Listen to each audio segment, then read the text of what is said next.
Okay. Ayan o. Ito tayo sa farm ni Sir Ernesto Martin. Ayan, ang daming tanim daw noon dito. Ang gandun, pinakon niya lang, pinagawa niyang bukit. Ayan, masipag yung father niya pagtanim. Ayun o, may project siya. Ayun, malapit na matapos. Okay, sharing is caring.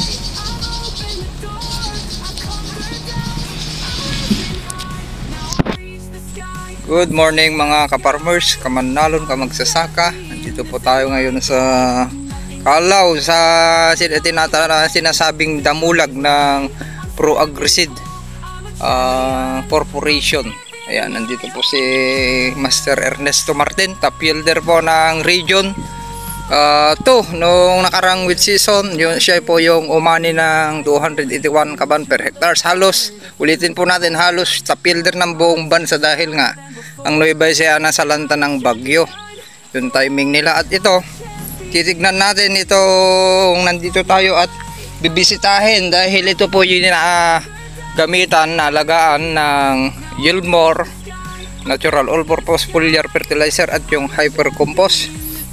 Tignan nyo yung butil, isusum natin kung gaano kalalaki yung naging resulta. Mas napaganda pa po yung long pin variety sa protocol ni Master Ernesto.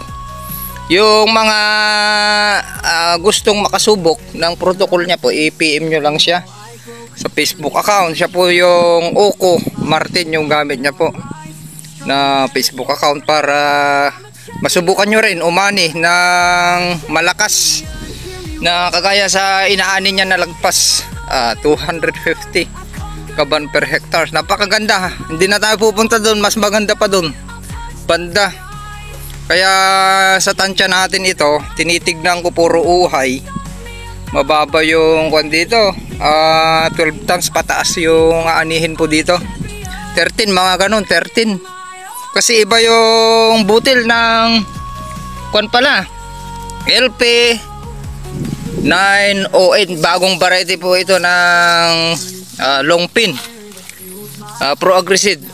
Ayan, ito yung sinasabi nilang damulag sa social media. At damulag nga po, base sa nakikita ko sa isang pinitak na to, hanggang dun sa may banner ng Pro-Agriseed at yung banner ng Yieldmore, naanihan niya ito ng ilan, Master? 42 kaban. Ang liit na area. Tapos yung bigat niya, kita nyo naman, nag-average siya sa track scale. Nandyan, nakalatag yung track scale niya, ay nag-average siya ng nasa mahigit 61. Sabihin na lang natin 61 per kaban. Napakaganda oh. Ganda. Powered by Yieldmore. Ang ganda ng protocol. PM nyo lang siya sa mga naghahanap ng protocol niya kung paano niya anihin yung 250 pataas. PM nyo lang Oko Martin sa Facebook account. Ayan, siya po si Sir Ernesto, top yielder ng regional top yielder. Sila yung mga na-awardan, yung nag-award ang DE Region at Hybrid Company. Nandun sila. Okay, maraming salamat. Sharing is caring. Happy farmers.